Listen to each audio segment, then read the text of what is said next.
कन्हैया ने पार किया। अब चूंकि अंधेरा हो गया था तो एक पेड़ के नीचे सुदामा जी ने कहा अब रात्रि विश्राम करते हैं और प्रातः काल हम चलेंगे द्वारका की तरफ। लेकिन सोए तो नदी के किनारे। भगवान ने अपनी माया को दिया आदेश और पहुंच गए द्वारका के बाहर। एक वृक्ष था उसके नीचे।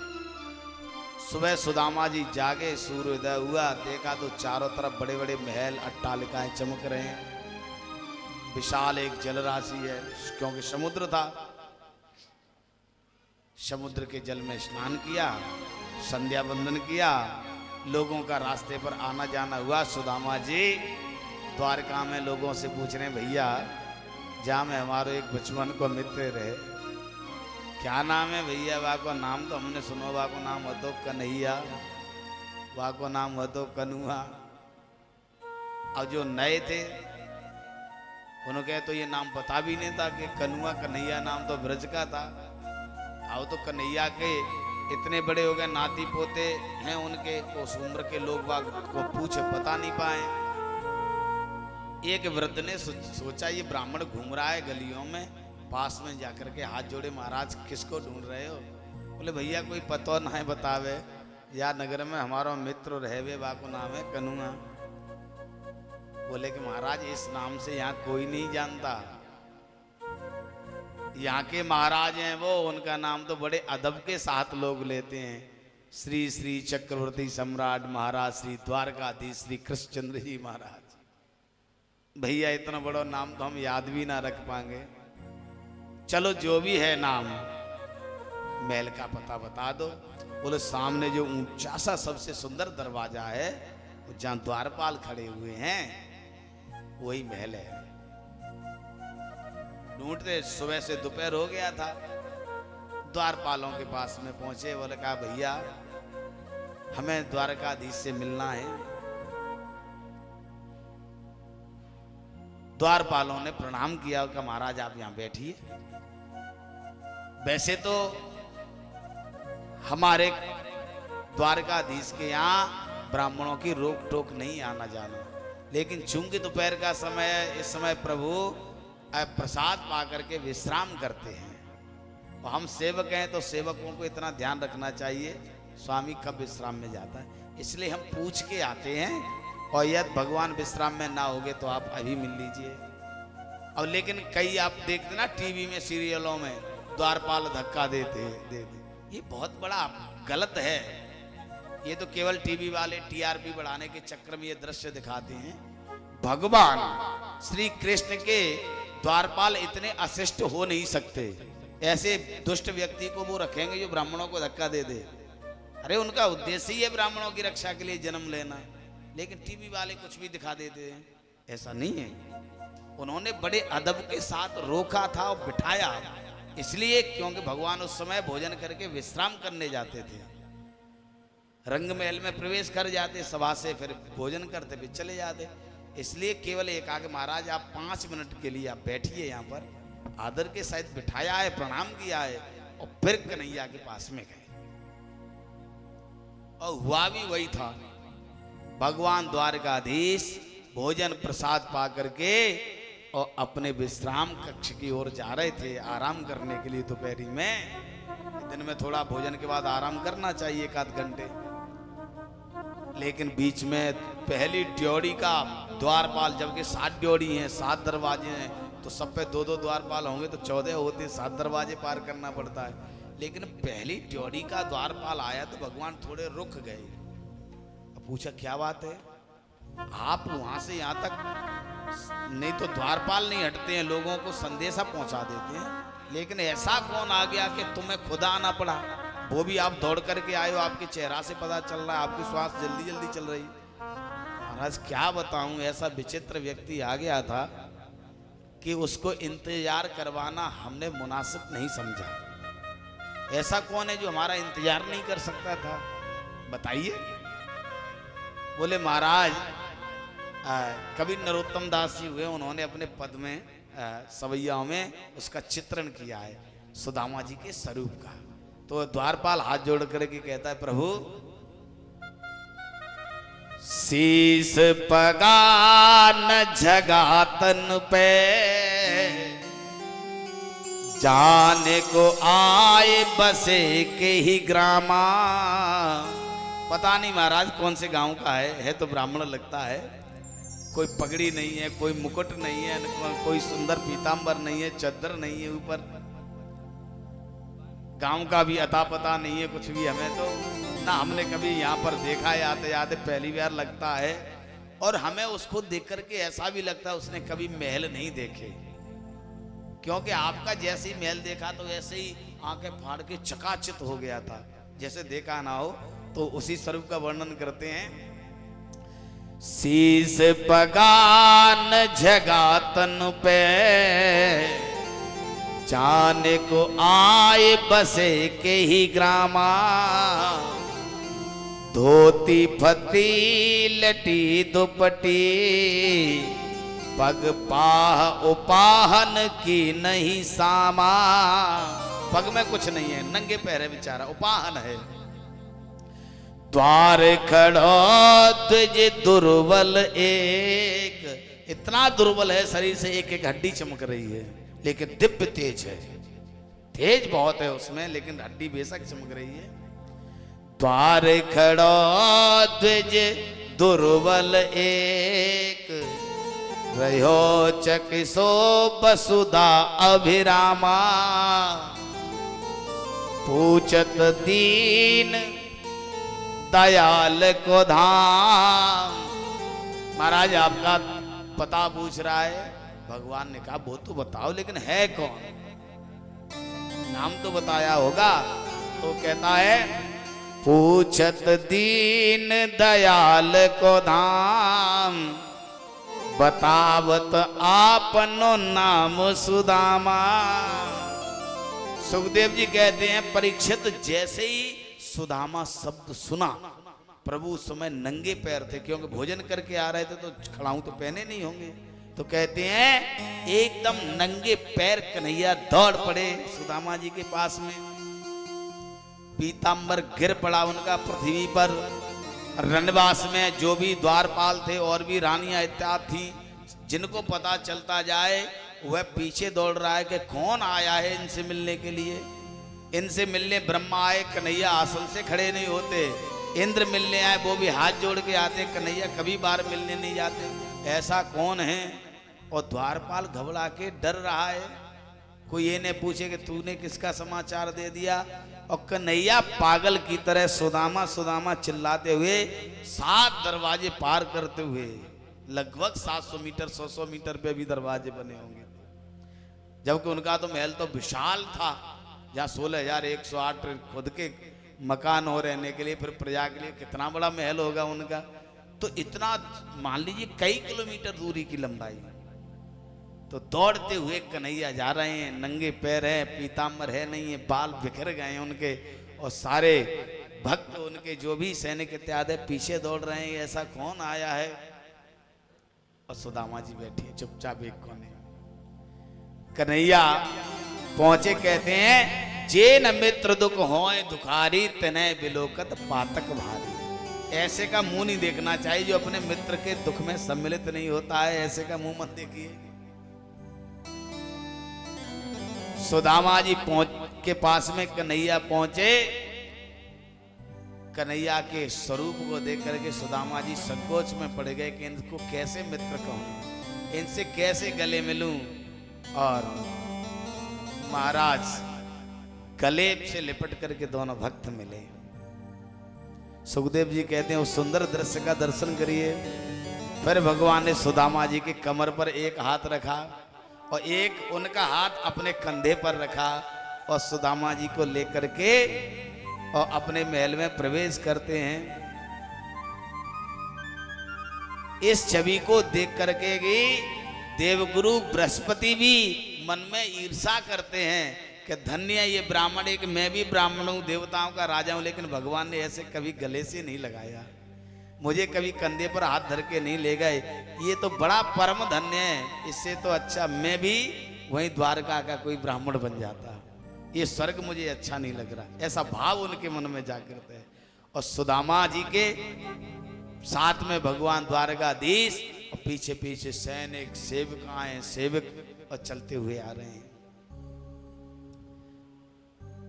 सुदामा जी को अपने दिव्य सिंहासन पर बिठाया, जिस सिंहासन पर सिवाय द्वारकाधीश के कोई चढ़ नहीं सकता था। उस सिंहासन पर बिठाया और स्वयं चरणों में बैठ गए और सुदामा जी के दोनों चरण अपनी गोद में रख लिए और कहा कि हे रुक्मिणी, जल्दी थोड़ा पानी गर्म करके लाओ, क्योंकि सर्दी का मौसम है, मेरे मित्र को ठंड लग जाएगी या तो चरण धोऊंगा तो। रुक्मिणी मैया आज जल गर्म करने के लिए गई तो 1-2 मिनट तो लग ही जाएंगे, थोड़ा भी गुनगुना पानी होगा। तो उनको थोड़ी सी देर हुई। इतने में सुदामा जी के चरण गोद में रखे थे तो भगवान को कुछ चुभा। फिर उन्होंने हाथ लेकर के नीचे तलवे पर फेरा कि क्या है, तो देखा तो कई कंकड़ लगे हैं, कांटे लगे हुए हैं, क्योंकि नंगे पैर चल के आए। कन्हैया ने चरण उठाया, ऊपर को किया, धीरे धीरे महाराज उनके कंकड़ बीन रहे हैं। और सुदामा जी महाराज संकोच के मारे, प्रेम के मारे, उनके आंखों से अश्रु प्रवाह हो रहा है। एक कांटा जरा ज्यादा दसाता, नाखून से पकड़ में नहीं आ रहा था, तो कन्हैया ने अपने दांतों से उसको निकाला। आंखों से आंसू बह पड़े और श्री कहते हैं वंदे महापुरुष ते चरणारविंदम, महापुरुषों की मैं वंदना करता हूं। और कवि लिखते हैं भगवान ने जब देखा वह कंकड़ लगे हुए, कांटे लगे हुए पैर के, आंखों में से आंसू झर पड़े और कहा ऐसे बेहाल बिमाइन सो पग कंटक जाल लगे पुन जोए, हाय महा दुख पायो सखा तुम, आए इते न किते दिन खोए, देख सुदामा की दीन दशा, करुणा करके करुणा निधि रोए,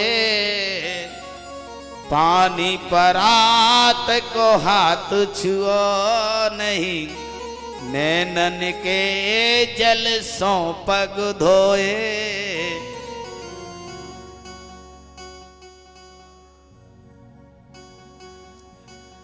कहते हैं ये चाहे भगवान राम हो चाहे भगवान कृष्ण हो, राम जी सबसे ज्यादा कब रोए पता है?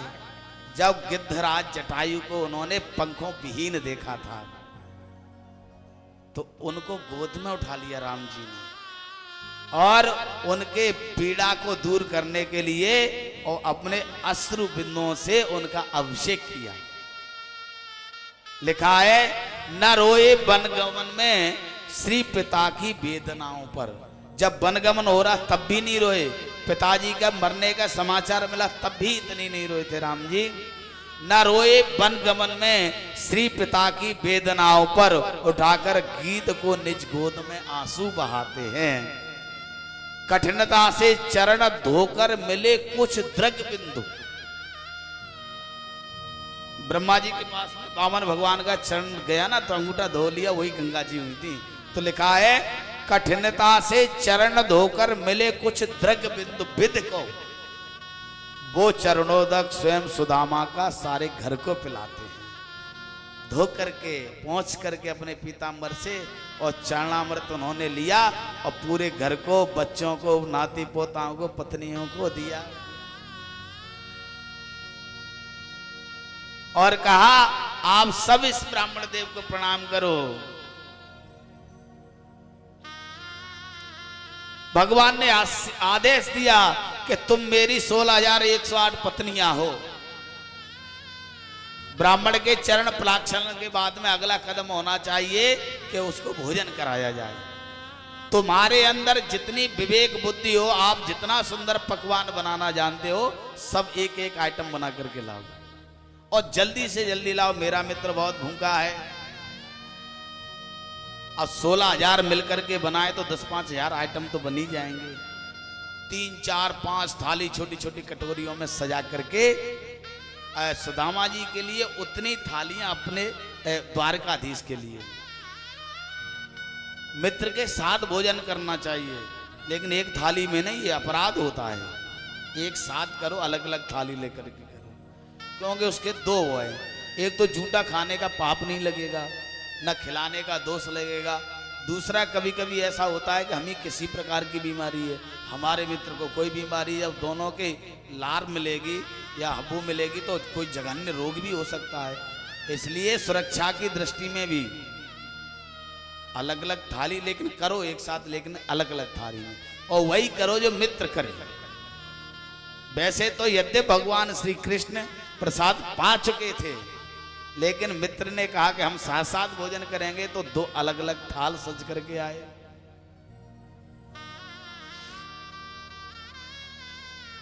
सुदामा जी ने तो इतना कभी देखा ही नहीं था।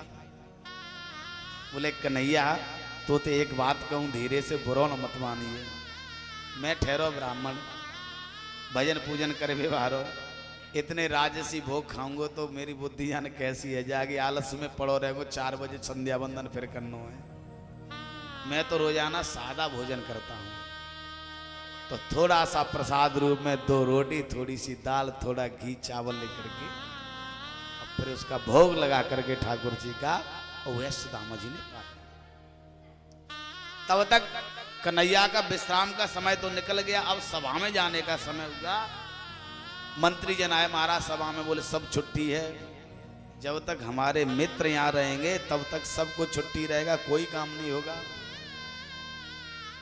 अब अपनी पत्नियों से कह रहे हैं, आशीर्वाद लीजिए सब इनसे।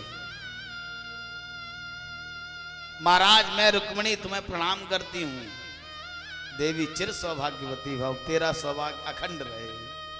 महाराज मैं सत्यभामा प्रणाम करती हूं, मैं जामवती, मैं कालिंदी, मैं मृत्यविंदा। अब 100-200 निकल गई, अब कोई 100-200 बार अचानक ऐसे हाथ करे तो महाराज कैसा हाथ होगा उसका हालत। वो भी कमजोर, थक गए।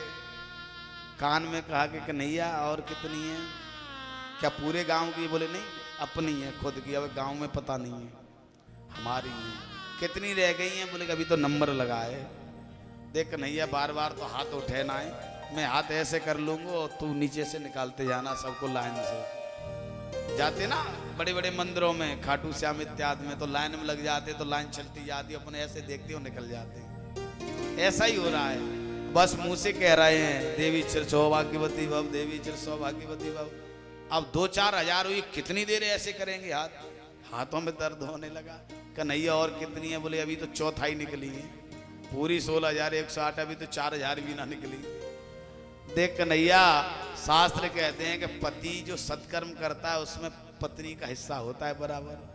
अब मैं देख ठहरो कमजोर ब्राह्मण, तू काई नहीं सवर्ण के बदले में प्रणाम कर ले, मैं तो को आशीर्वाद दे दूं, सवर्ण मिल जाएगा।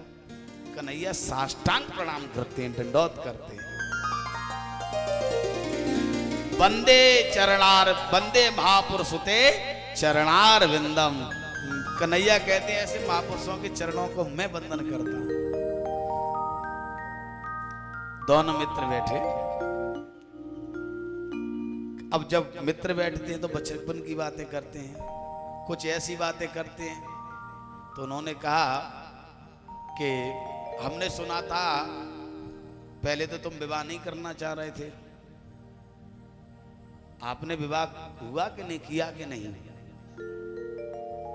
सुदामा जी विवाह की बात सुन के संकोच में पड़ गए। सुन के बोले कैसी बात पूछी? विवाह की चर्चा बाद में कर लेंगे हम, चलो गुरुकुल की बातें करते। बोले नहीं, गुरुकुल में तो हमें सब पता है, लेकिन बताओ विवाह हुआ कि नहीं हुआ?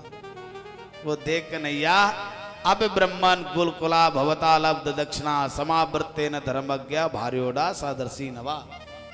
गुरुकुल में तो हम तुमसे कहते थे कि हम विवाह नहीं करेंगे, लेकिन माता पिता ने कहा तो उनकी सेवा के लिए हमने विवाह कर लिया। और तेरी भाभी का नाम है सुशीला।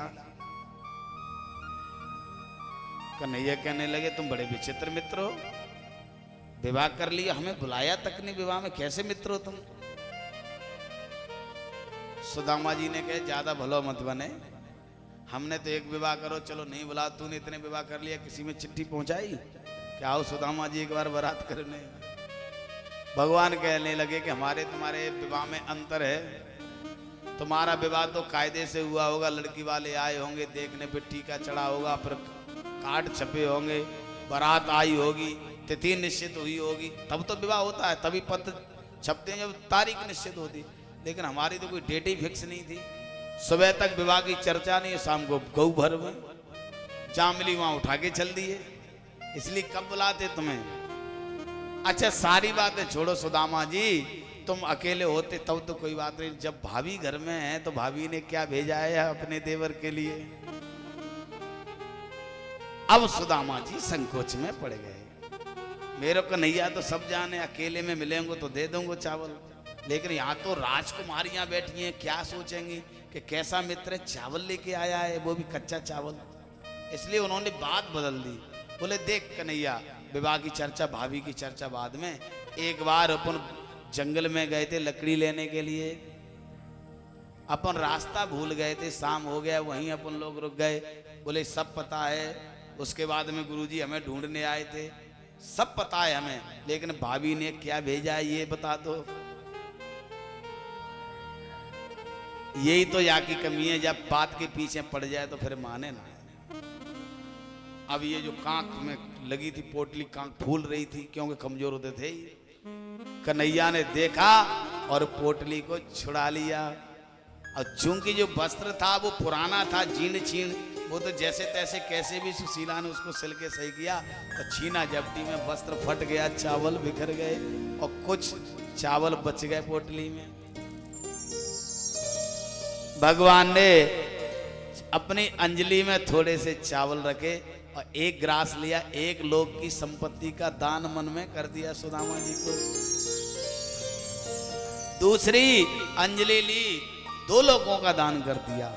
तीसरी पाने वाले थे, पास में खड़ी मैया रुक्मिणी ने रोक लिया हाथ, क्या करते हो इशारे में कहा, मन में ब्राह्मणों को सब कुछ दे दोगे, खुद कहां रहोगे। अब यही तो बचाए, सब तो दे चुके 2, और ब्राह्मणों पर ज्यादा दयालुता मत दिखाइए। एक ब्राह्मण को हम जानती हैं, हमें तो बड़ी नफरत है ब्राह्मणों से, इसलिए पहले ब्राह्मण ज्यादातर गरीब ही होते थे, देखा होगा आपने प्राय, क्योंकि मैया लक्ष्मी का श्राप है।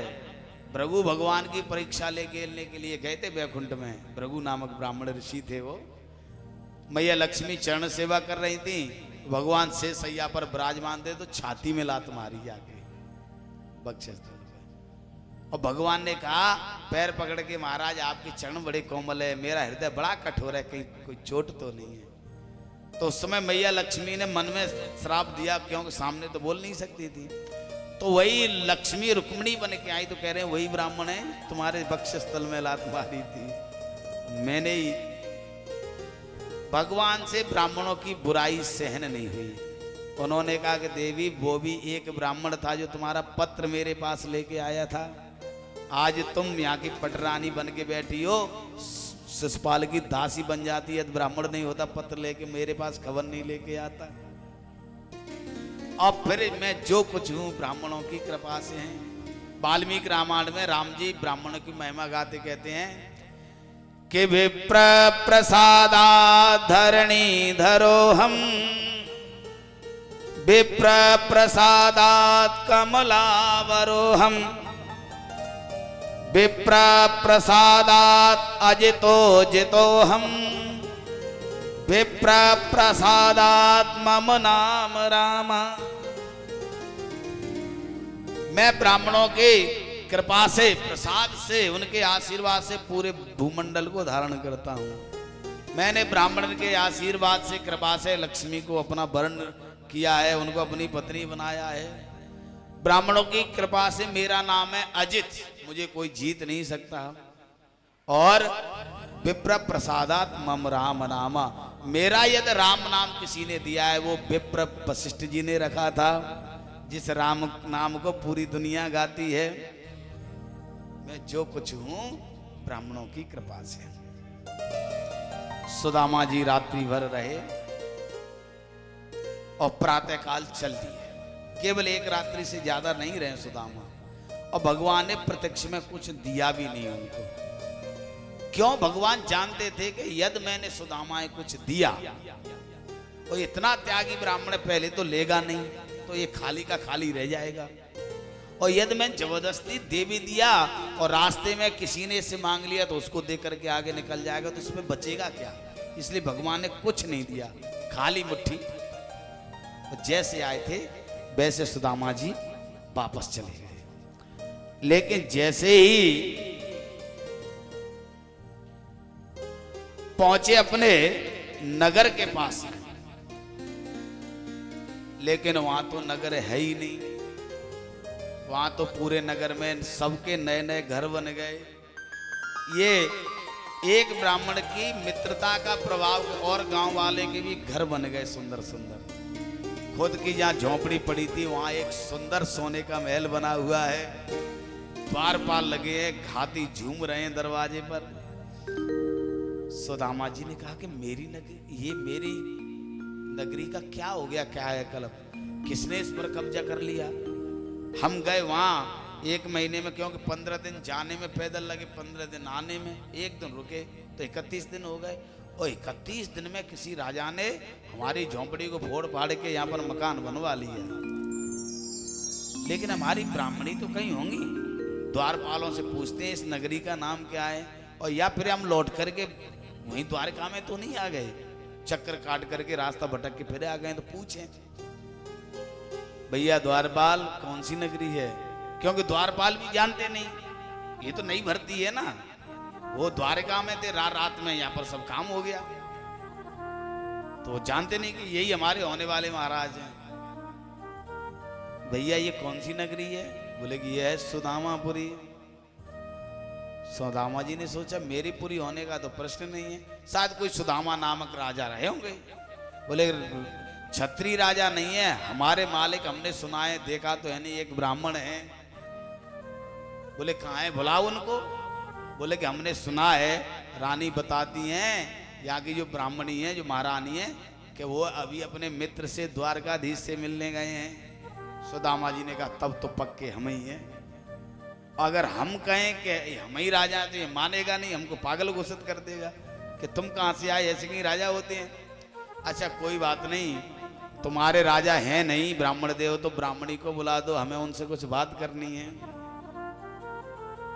और सुशीला मैया तो इंतजार में ही बैठी थी बेचारी, मन नहीं लगता। लेकिन 15 दिन हो गए, महल को बने सुंदर श्रृंगार, कई दासियां उनके पीछे सुंदर साड़ी इत्यादि घाघरा पहने हुए और झूमते हुए मैया सुशीला आ रही आभूषण पहने।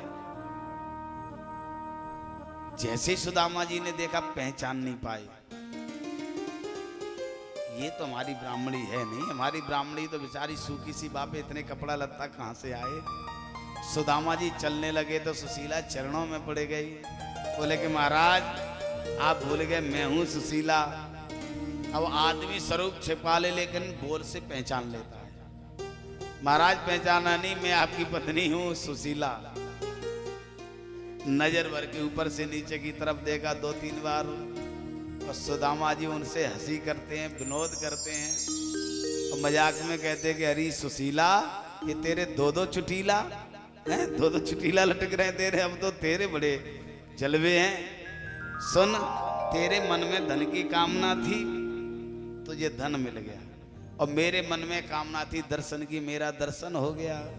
अब मैं इस घर में नहीं रहूंगा, आप चाहे सोने की चटनी बनाओ, चाहे चांदी की चटनी बनाओ, कुछ भी बना के खाओ, मैं नहीं रहूंगा।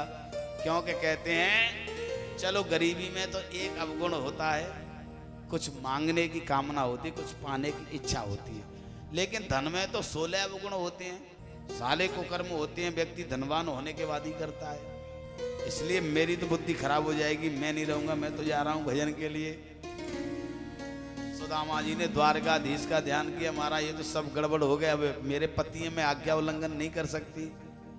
तो वो भी चल दिए, अपने आभूषण को वहीं निकाला और पीछे पीछे चल दिए, बच्चे भी चलने लगे। तो टेढ़ी टांग वाला कन्हैया वहीं प्रकट हो गया। बोले मेरे तो ठहर जाइए। बोले भक्त वत्सल भगवान की जय हो। सुदामा जी मैंने प्रसाद दिया है, मेरे प्रसाद को छोड़ के तो जाओ मत। यदि आपने ये छोड़ा तो मैं द्वारका छोड़ दूंगा, मैं भी जंगल में रहूंगा, मेरे भक्त जंगल में रहेंगे तो मैं कैसे रह सकता हूं, इसलिए तुम्हें रहना पड़ेगा। चिंता मत करिए, कुछ समय शासन करिए, उसके बाद हम जब गोलोक को जाएंगे तो अपने साथ तुमको ले जाएंगे। ये हमारी गारंटी है, तुम्हारी रक्षा करना। योगक्षेमम वहाम्यम, तुम्हारे योगक्षेम की मैं रक्षा करूं। सुखदेव जी कहते हैं कि परीक्षित, पत्रम पुष्पम फलम तोयम यो में भक्त्या प्रयक्षति। भगवान को पत्र पुष्प फल जो भी तुम्हें उपलब्ध हो जाए वह भक्ति से दीजिए। या किसी फल का नाम नहीं है। पत्र माने जरूरी नहीं कि बेलपत्र, तुलसी पत्र हो, नीम का पत्ता हो। ये जरूरी नहीं है कि सेब फल हो, बेर फल हो, कुछ भी हो। जल गंगा जल नहीं, कहीं का भी जल हो, हेडपंप का जल हो, लेकिन भक्ति के सहित। सबरी ने कौन से फल रखे थे? वो भी बेर चुन चुन करके, जंगल के खट्टे मीठे जैसे भी थे। हैं?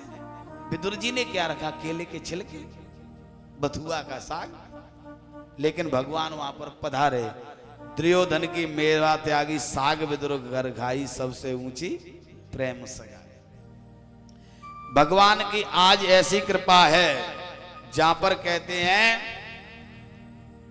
कि जहां पर टूटी सी एक झोंपड़ी थी, आप भगवान की ऐसी कृपा के कंचन महल बने हुए हैं। पैरों में खड़ाऊ नहीं थी पहनने के लिए। आज जब चलते हैं तो सेवक जन कभी तो हाथी पे ले आते हैं, कभी रथ ले आते हैं, महाराज विराजिए। ये भगवान की कृपा। खाने के लिए कभी कोदों के चावल तक नहीं इकट्ठे होते थे, उसकी भी कमी रह जाती। आज महाराज मेवा मिश्री और दाख भी अच्छी नहीं लगती। ये भगवान की कृपा। बिस्तर नहीं था, धरती पर बेचारे सोते थे। आज कोमल कोमल सेज लगे हुए हैं, उन पर उनको नींद नहीं आती। ये भगवान की कृपा। कै वह टूटी सी छाने होती, तहां कंचन के अवधाम सुहावत। कै पग में पनही न होती, तहां ले गजराज उठाड़े महावत।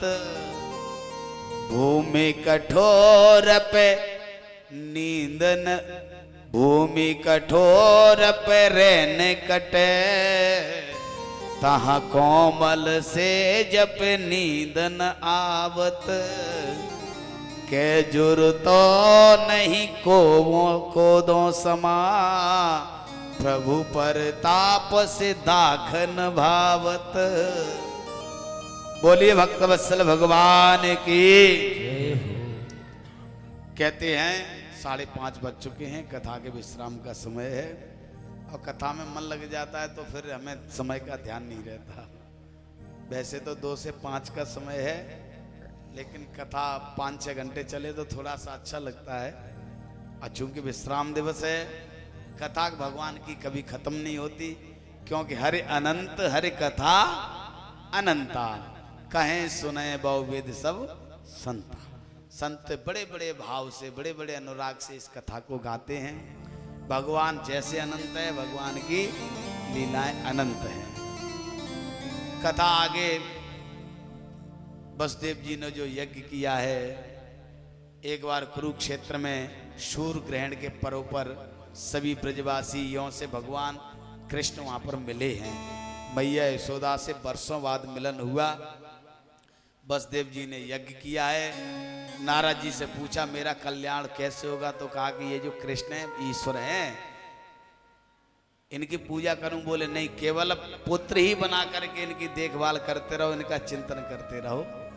इसके बाद में 24 गुरुओं की कथा है, दत्तात्रेय यदु संवाद। अब हम कथा के श्रीमद् भागवत के जो अंतिम श्लोक है उसको सब लोग बोलते हैं और आरती करते हैं, तभी सब लोग जाएंगे, ठीक है ना। अलग अलग जगह पर कथाओं को हम अलग अलग विस्तार करते हैं। किसी जगह पर किसी कथा का विस्तार करते हैं, कहीं किसी का विस्तार। 7 दिन में जो भी कुछ ऐसा निकल गया हो, अब शब्द तो से आप यहीं पर त्याग कर दें और भगवान के मंगलमय केवल नामों का ध्यान करें। अब इसका सार केवल इतना है कि जिन भगवान की हमने कथा कही उन, ये अंतिम श्लोक है भागवत का, उसका मैं अर्थ कर रहा हूं, पर श्लोक सब लोग मेरे साथ बोलेंगे। जिन भगवान की कथा हम सुन रहे हैं, इन भगवान के यद नाम को भाव अनकाल सहो, नाम जपत मंगल दिसहु, कलयुग केवल नाम आधारा, सुमिर सुमिर नर उतरे पारा। भगवान का नाम संकीर्तन करने मात्र से सभी पापों का नाश हो जाता है। इस श्लोक का ये अर्थ है। यानी सबका सार ये है सारी कथा का कि किसी भी हालत में रहो, हिम्मत ना हारिए, विसारिए ना राम, और जाई विद राखे राम, ताई विद रहिए, सीताराम सीताराम सीताराम कहिए। क्योंकि पूर्णता जीवन में कभी हो नहीं सकती। पूर्ण तो केवल एक ब्रह्म है, तुम पूर्ण परमात्मा तुम अंतर्यामी। पूर्ण तो केवल परमात्मा होता है। हमारे जीवन में किसी न किसी की कमी का आभास होता है। किसी के पास घर नहीं है तो घर का आभास है, आभास अभाव रहता है। किसी के पास नौकरी नहीं तो नौकरी का अभाव रहता है। किसी के पास धन का अभाव रहता है, किसी के पास बच्चे का अभाव रहता है, किसी के पास पढ़ने का अभाव रहता है। क्योंकि पूर्ण कोई हो नहीं सकता सिवाय परमात्मा। इसलिए सब कुछ ध्यान में रख करके केवल नाम संकीर्तन भगवान का जरूर करना चाहिए। उनके नामों का उच्चारण हमेशा ध्यान में रखना चाहिए। आइए इस श्लोक को मेरे साथ बोलिए और मैं अपनी वाणी को विराम देता हूं। नाम संकीर्तनम यस्य, नाम संकीर्तनम यस्य, सर्व पाप प्रणाशनम, सर्व पाप प्रणाशनम, प्रणामो दुख समनः, प्रणामो दुख समनः, तम नमामि हरिम परम, तम नमामि हरिम परम। यानी जिनका नाम संकीर्तन करने से समस्त पाप नष्ट हो जाते हैं, तम नमामि हरिम परम, ऐसे हरि भगवान को मैं प्रणाम करता हूँ। नाम संकीर्तनम यस्य सर्व पाप प्रणाशनम, प्रणामो दुख समनः, तम नमामि हरिम परम, तम नमामि हरिम परम, तम नमामि हरिम परम। बोलिए द्वारकाधीश भगवान की जय हो। 1 मिनट भगवत नाम संकीर्तन करते हैं। मंच परंपरा के अनुसार विश्राम के समय फिर एक भजन हमारे सहयोगी जन आपको सुनाएंगे, फिर हम लोग आरती करते हैं। श्री राधे राधे गोविंद गोविंद राधे, श्री राधे राधे गोविंद गोविंद राधे, राधे राधे गोविंद गोविंद राधे, श्री राधे राधे गोविंद गोविंद राधे, गोविंद राधे गोपाल राधे, गोविंद राधे गोपाल राधे, गोविंद राधे गोपाल राधे, गोविंद राधे गोपाल राधे, श्री राधे राधे गोविंद गोविंद राधे, श्री राधे राधे गोविंद गोविंद राधे, श्री राधे राधे गोविंद गोविंद राधे, श्री राधे राधे गोविंद गोविंद राधे। बोले गोविंद भगवान की। इसके बाद ये जब तक आपको भजन सुना रहे हैं तब तक आप व्यास पूजन कर दीजिए। जैसे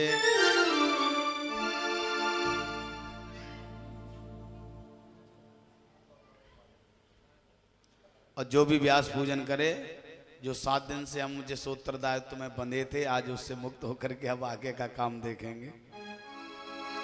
हाँ।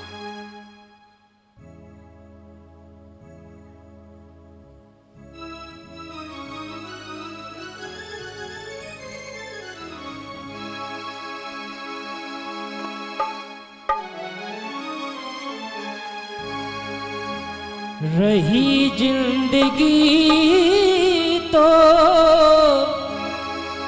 मिलेंगे दोबारा,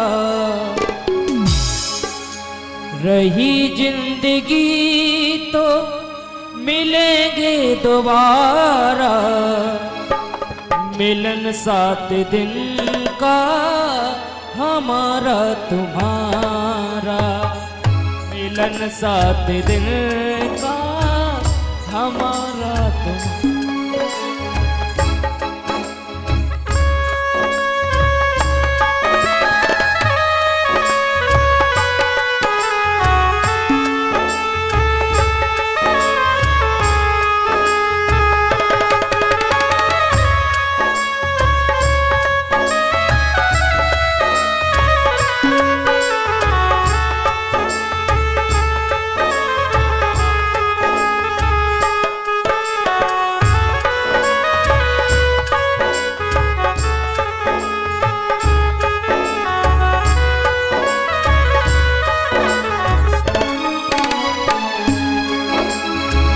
सब भक्तों से मेरा कहना, भूल चूक की माफी देना।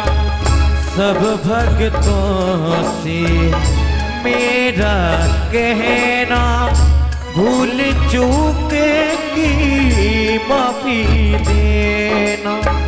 तुमसे बिछड़ना ना, तुमसे बिछड़ना ना मुझको गवारा, मिलन 7 दिन का हमारा तुम्हारा, मिलन 7 दिन का हमारा तुम्हारा।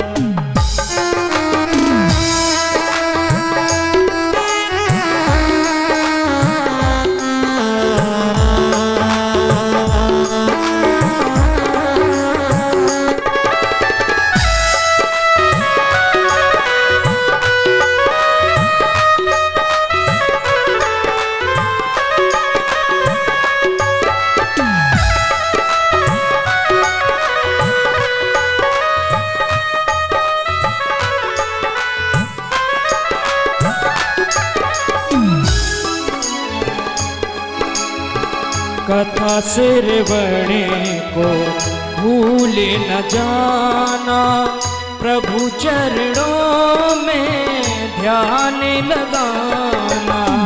कथा श्रवण को भूल न जाना, हरि चरणों में ध्यान लगाना।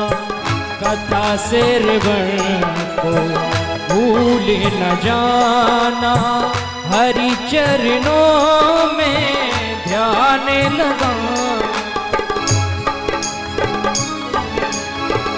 इसी से बनेगा प्यारे, इसी से बनेगा प्यारे मुकद्दर तुम्हारा, मिलन 7 दिन का हमारा तुम्हारा, मिलन 7 दिन का हमारा तुम्हारा।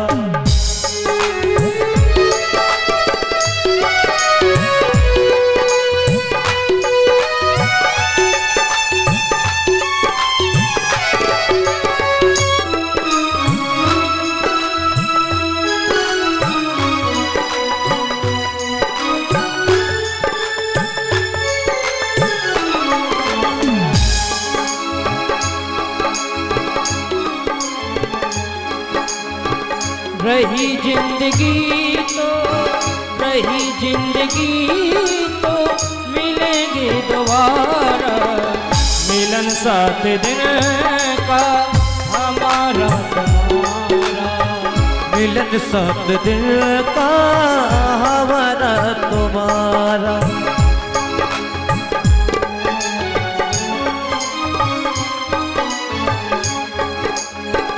मिलन 7 दिन का हमारा तुम्हारा, मिलन 7 दिन का हमारा तुम्हारा।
अब सब लोग आरती की ओर चलेंगे।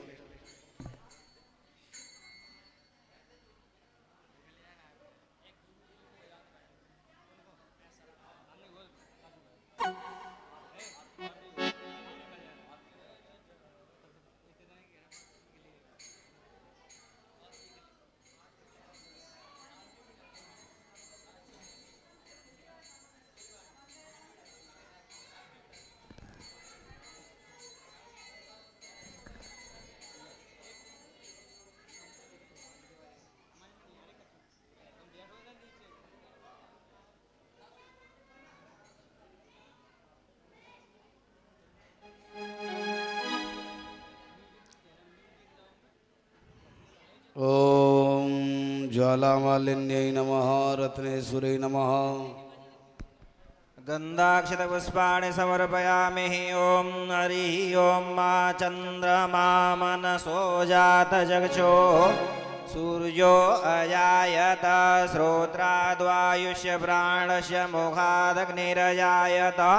ओम इदगुं हविः प्रियननं मे अस्तु दशवीरगुं सर्वगणगुं स्वस्तये आत्मसनि प्रयासनि पशुसनि लोकसन्यवयसनि अग्निः प्रजां बहुलां करोतु वन्नं पयोरेतो अस्मासु दत्ता।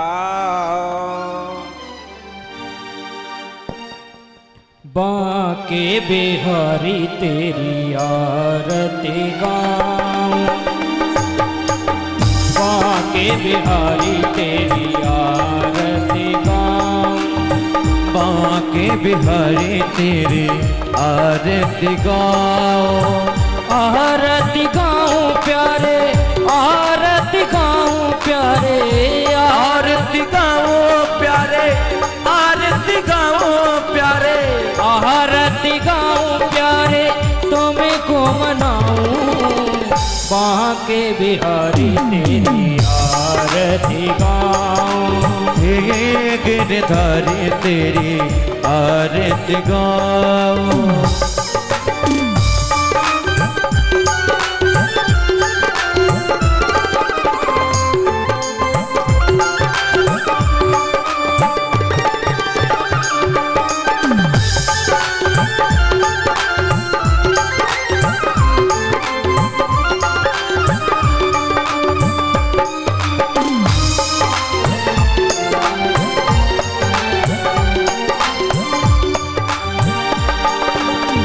मोर मुकुट प्यारे शीश पे सोहे, मोर मुकुट प्यारे शीश पे सोहे।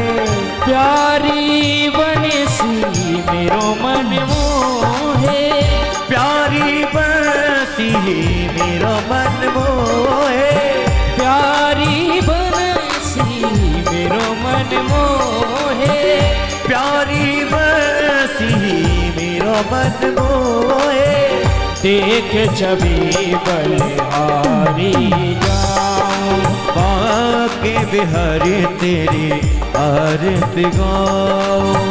आरती गाऊं प्यारे, आरती गाऊं प्यारे, आरती गाऊं प्यारे, तुमको मनाऊं। हे गिरधर तेरी आरती गाऊं, कुंज बिहारी तेरी आरती गाओ।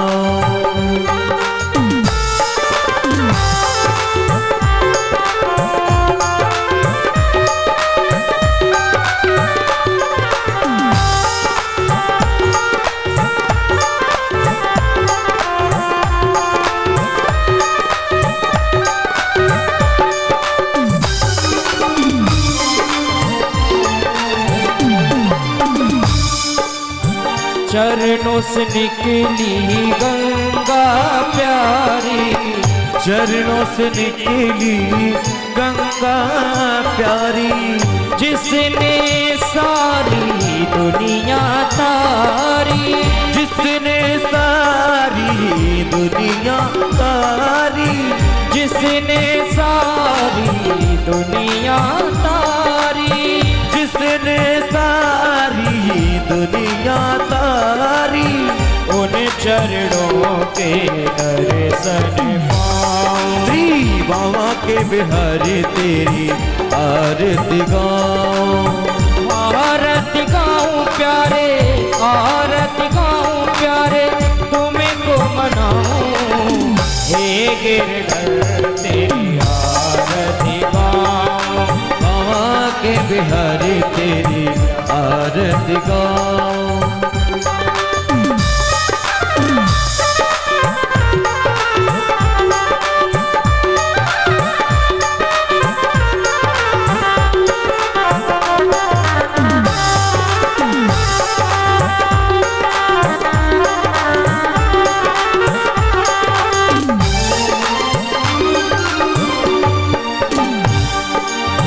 दास अनाथ के नाथ आप हो, दास अनाथ के नाथ आप हो। सुख दुख जीवन प्यारे साथ आप हो। सुख दुख जीवन प्यारे साथ आप हो। सुख दुख जीवन प्यारे साथ आप हो। सुख दुख जीवन प्यारे साथ आप हो। हरि चरणों में शीश झुकाऊं। श्री माँ के बिहारी तेरी आरती गाऊं। आरती गाऊं प्यारे, आरती गाऊं प्यारे, आरती गाऊं प्यारे, तुम्हें को मनाऊं। कुंज बिहारी तेरी आरती गाऊं। श्री माँ के बिहारी तेरी आरती गाऊं। कर्पूर गौरम करुणावतारम संसार सारम भुजेन्द्रहारम सदा वसन्तं हृदयारविन्दे भवं भवानी सहितं नमामि। त्वमेव माता च पिता त्वमेव, त्वमेव बन्धु च सखा त्वमेव, त्वमेव विद्या द्रविणं त्वमेव, त्वमेव सर्वं मम देव देव। हरे राम राम राम हरे हरे। हरे राम राम राम हरे हरे। हरे कृष्णा कृष्ण कृष्ण हरे हरे। हरे कृष्णा कृष्णा हरे हरे। हरे राम राम राम हरे हरे। श्री कृष्ण गोविंद हरे मुरारी, हे नाथ नारायण वासुदेवा। श्री कृष्ण गोविंद हरे मुरारी, हे नाथ नारायण वासुदेवा। श्री कृष्ण गोविंद हरे मुरारी, हे नाथ नारायण वासुदेवा। श्री कृष्ण गोविंद हरे मुरारी, हे नाथ नारायण वासुदेवा।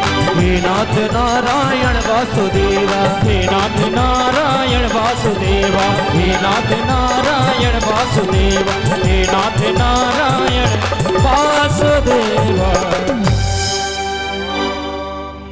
हरि ओम ओम द्यौः शान्तिरन्तरिक्षगुं शान्तिः पृथिवी शान्तिरापः शान्तिरोगदयः शान्तिः वनस्पतयः शान्तिर्विश्वे देवाः शान्तिर्ब्रह्म शान्तिः सर्वगुं शान्तिः शान्तिरेव शान्तिः सामा शान्तिरधि।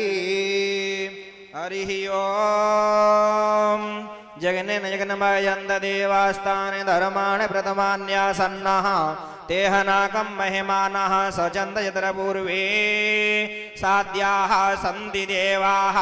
हरिः ओम एकदन्ताय विद्महे वक्रतुण्डाय धीमहि तन्नो दन्ती प्रचोदयात्। हरिः ओम गण अम्बिकायै च विद्महे कर्मसिद्ध्यै च धीमहि तन्नो गौरी प्रचोदयात्। हरिः ओम नारायणाय विद्महे वासुदेवाय धीमहि तन्नो विष्णु प्रचोदयात्। हरिः ओम महालक्ष्म्यै च विद्महे विष्णुपत्न्यै च धीमहि तन्नो लक्ष्मी प्रचोदयात्। हरिः ओम नन्दनन्दनाय विद्महे यशोदानन्दनाय धीमहि तन्नो कृष्ण प्रचोदयात्। हरिः ओम वृषभानुजायै च विद्महे कृष्णप्रियायै च धीमहि तन्नो राधा प्रचोदयात्। हरिः ओम हंस हंसाय विद्महे परमहंसाय धीमहि तन्नो सिद्ध प्रचोदयात् हरिः ओम परब्रह्मण्यै च विद्महे गुरुदेवाय धीमहि तन्नो गुरुः प्रचोदयात् स्येवं दिगावकुलचाम्बकपाटलाब्जै पुन्नागजादिकरवीररसालपुष्पै बिल्वा प्रवाल तुलसी दलमाञ्जरीभिः स्वां पूजयामि जगदीश्वर मे प्रसीद नानासुगन्धि पुष्पाणि यथा कालोद्भवानि च पुष्पाञ्जलिं मया दग्धो ग्रहाणां परमेश्वरः सांगाय सपरिवाराय सायोधाय सत्काय सवाहनाय समण्डपदेवताय श्री प्राणप्रसोक्तमाय नमः मंत्र पुष्पांजलिं समर्पयामि। बोले श्रीमद् भागवत महापुराण की धर्म की जय हो, अधर्म का नाश हो, प्राणियों में सद्भावना विश्व हो, का कल्याण हो, सनातन धर्म की जय हो, सत्य सनातन धर्म की जय हो, बागे बिहारी लाल की जय हो, राधा रानी की जय हो, राधा रानी की जय हो, हनुमान जी महाराज की जय हो, कात्यायनी मैया की जय हो, मैया की जय हो, कालिका मैया की जय हो, यमुना मैया की जय हो, ऋषि भारद्वाज ऋषि आश्रम की जय हो, श्री सदगुरुदेव भगवान की जय हो, परीक्षित जी महाराज की जय हो, देव भगवान की जय सब हो, भक्तन की जय गुरु हो, गोविंद की जय हो, माता पिता की जय आज हो, के आनंद की जय हो, जय जय श्री राधे जय जय श्री राधे